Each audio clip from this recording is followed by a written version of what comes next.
पर भी सरस्वती का कलम का बरदस्त है, तो आप पर, आपसे, हमसे ये अपेक्षा रखी जाती है कि आप भावावेश में आकर नहीं, भावावेश में आकर बुद्धि मत खोइए और बुद्धि का इस्तेमाल करके अपनी स्थिति को बेहतर। मान लीजिए आपकी समस्या अच्छा है, इनकी समस्या खराब है, अगर अच्छा भी है तो आप भी अपने बुद्धि का प्रयास करके और अच्छा बनाइए। काहे इतना उत्तेजित हो रहे हैं?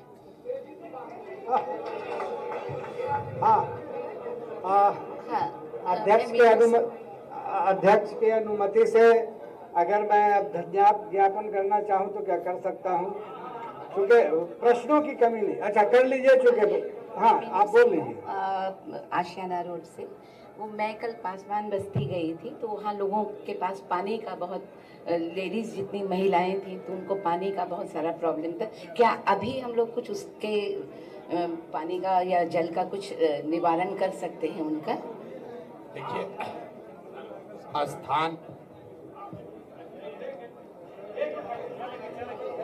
स्थानीय समस्याओं पर लोगों की मदद के लिए हम लोग जन स्वराज यूथ क्लब हर पंचायत में 2 4 बनवा रहे हैं। हम ये दावा नहीं कर रहे हैं कि यूथ क्लब के माध्यम से लोगों की समस्या का निपटारा हो जाएगा, लेकिन कुछ ऐसे बच्चों को, युवाओं को प्रशिक्षित करके, ट्रेनिंग देके, कुछ साधन व्यवस्था देकर इस काबिल बनाया जा रहा है या बनाने की कोशिश हो रही है कि अपने गांव पंचायत में वो कुछ लोगों की मदद कर सके।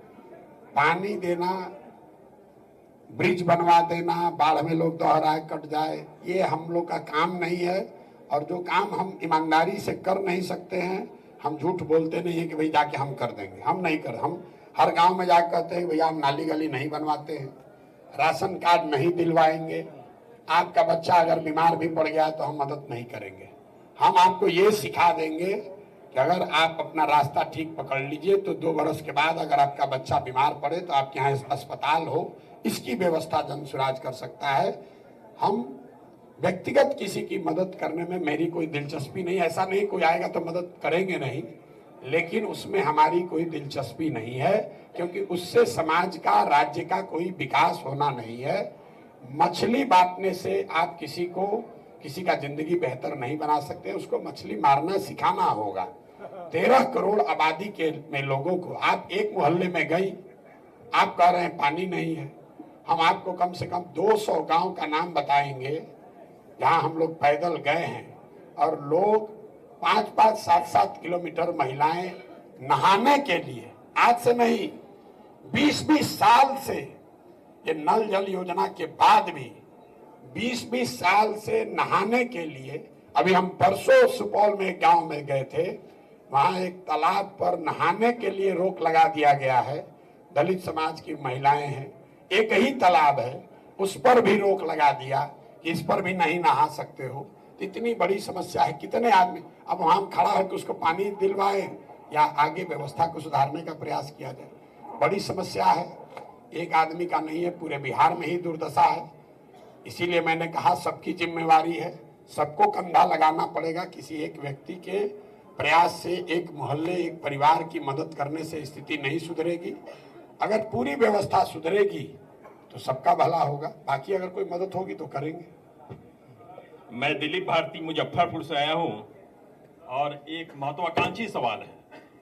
जानना चाहता हूं कि अगर जन स्वराज के विश्वास पर समाज हमारा वोट कास्ट करता है और जन स्वराज के उम्मीदवार जीत के जब असेंबली जाते हैं, विधानसभा जाते हैं और बाद में उनकी जन आकांक्षा लोगों के प्रति बिगड़ जाती है और वो महत्वाकांक्षी हो जाता है, उम्मीदवार निरंकुश हो जाता है, प्रतिनिधि, और हमारा अपमान होता है, अनादर होता है, हमारा विकास रुकता है, उस परिस्थिति में जन स्वराज अब उस जीते हुए प्रतिनिधि पर क्या कुछ लगा? ऑलरेडी जन स्वराज देश का एकमात्र पहला दल होगा जो अपने संविधान में इस बात को लिख रहा है कि 2.5 बरस, आधा टर्म बीतने के बाद, अगर ये आंकड़ा 60 भी हो सकता है, 75 भी हो सकता है, क्योंकि अभी ये चर्चा चल रही है, एक सर्टेन नंबर ऑफ इलेक्टोरेट अगर नो कॉन्फिडेंस मोशन उस आदमी के खिलाफ लाते हैं तो जन स्वराज उसको इस्तीफा देने के लिए मजबूर करेगा। अगर राइट टू रिकॉल देश में लागू नहीं है, लेकिन जन सुराज अपने प्रतिनिधियों पर लागू करेगा। नमस्कार सर, मैं अमिताभ कुमार, मधुबन ईस्ट चंपारण से सर। मैं बहुत ही ज्वलंत मुद्दा उठाने की कोशिश कर रहा हूं सर। आपने कहीं पे लिखा था कि हम 15 साल के बच्चों को फ्री एजुकेशन दिलवाने की कोशिश करेंगे, चाहे वो प्राइवेट संस्था में क्यों ना हो। सर, क्या हम ऐसी कुछ व्यवस्था नहीं कर सकते कि जो भी एजुकेशन जो पढ़ना चाहे, लड़के हों लड़कियां हों, चाहे वो नीट हो, मतलब जो NIT हो, IIT हो, सारे एजुकेशन को क्या हम उसको फ्री नहीं कर सकते? बाकी चीजें नहीं, बिल्कुल समझ लीजिए, हम लोग ये कह रहे हैं कि 15 साल से कम उम्र के बच्चों को बेहतर शिक्षा, और जब तक सरकारी स्कूल की स्थिति न सुधरे तब तक आप अपने बच्चे को प्राइवेट स्कूल में भेजिए और उसका खर्चा सरकार देगी। 15 साल से कम उम्र के। क्यों? दुनिया में जितने डेवलपमेंटल इकोनॉमिस्ट हैं, जितने बड़े बड़े एजुकेशनिस्ट हैं, 22 तारीख को इसी पटना में, यही इसी भवन में, दुनिया भर से हमने 500 एजुकेशनिस्ट को बुलाया है पटना में, बिहार के शिक्षा व्यवस्था पे चर्चा के लिए। सबका मानना है कि अगर आप 15 साल से कम उम्र में बच्चे को बढ़िया पढ़ा दिए तो आप उस बच्चे में वो क्षमता है, वो कहीं ना कहीं आगे जीवन बना लेगा। सबसे बड़ी जरूरत इस बात की है कि जो व्यवस्था पर बोझ बढ़ता जा रहा है उसको अगर कम करना है तो ये सुनिश्चित करना है कि 15 साल से कम का बच्चा अब व्यवस्था पर बोझ न बने। और वो बोझ कब नहीं बनेगा? जब उसके पास पढ़ाई हो। मान लीजिए हम लोग सरकारी स्कूल में पढ़े हैं, बिहार से ही पढ़े हैं, लेकिन अपने पैर पर खड़े हो गए तो हमको जरूरत नहीं है कि 4 किलो अनाज मिल रहा है कि नहीं मिल रहा है। हम पेंशन वाले में भागीदार नहीं है, हम इंदिरा आवास के दावेदार नहीं है। तो जन सुराज की जो सोच है कि 15 साल से कम उम्र के बच्चों पर पढ़ाई पर इतना खर्चा किया जाए ताकि उसको जीवन भर व्यवस्था पर बोझ ना बनना पड़े। 15 साल से 55 साल के जो युवा हैं, जिसको आप वापस ले जाकर पढ़ा नहीं सकते हैं, लेकिन उसके पास शारीरिक बल है, फिजिकल स्ट्रेंथ है और कुछ न कुछ काम की समझ है, उसको पूंजी की उपलब्धता कराई जाए ताकि वो मजदूर के बजाय कॉन्ट्रैक्टर बन जाए, इंटरप्रेनर बन जाए, स्वव्यवसायी बन जाए। और 60 साल से ज्यादा उम्र के जो लोग हैं, अब उनको आप पढ़ा भी नहीं सकते हैं, उनको नौकरी भी नहीं दे सकते हैं। उनके लिए कम से कम 2000 रुपया महीना का व्यवस्था हो जाए ताकि वो कम से कम डिग्निफाइड लाइफ गांव में जी सके। अब जो आप इसका इकोनॉमिक्स समझ लीजिए, 15 साल से कम उम्र के जो बच्चों की पढ़ाई का खर्चा है, बिहार में पहले से 50,000 करोड़ रुपया हर साल खर्च हो रहा है। ये मत समझिए कि पैसा नहीं है। इस साल बिहार सरकार ने 50,000 करोड़ रुपया खर्च किया है बच्चों के पढ़ाई के नाम पर, और 50 को बच्चा भी पढ़ा नहीं। तो पैसे की कमी बच्चों को पढ़ाने को लेकर नहीं है, उस पैसे को व्यवस्थित तरीके से खर्च करने की बात है। बुजुर्गों को जो 400 रुपया मिल रहा है, अगर जाकर सिंपल मैथ कीजिएगा तो अगर 2000 करोड़ रुपया एक्स्ट्रा सरकार खर्च करे महीने का, तो बिहार में 60 वर्ष से ज्यादा उम्र के हर महिला पुरुष को 2000 रुपया महीना दिया जा सकता है। बिहार सरकार का बजट है 2,46,000 करोड़ इस साल का। 2,46,000 करोड़ में जो सरकार ऑलरेडी पेंशन पर खर्चा कर रही है, उसके अलावा 8,000 करोड़ मोटे तौर पर और खर्चा होगा। 8,000 करोड़ रुपया साल का अगर खर्च कीजिए तो बिहार के किसी भी बुजुर्ग को 2,000 रुपया से कम पेंशन नहीं मिलेगा। और 2,40,000 करोड़ के बजट में 8-10 हजार करोड़ रुपया मुश्किल से 2% पैसा हुआ, 3%। तो 3% पैसा यहाँ के बुजुर्गों के सम्मानजनक जिंदगी के लिए खर्च किया जाए, ऐसी सोच है।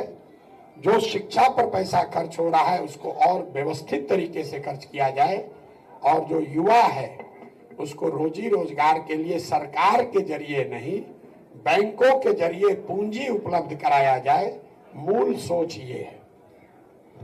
धन्यवाद। आप रहने दीजिए, देखिए प्रश्नों का अंत नहीं है सर, प्रश्न बहुत है। अच्छा अंतिम है ना, ठीक है आप अंतिम।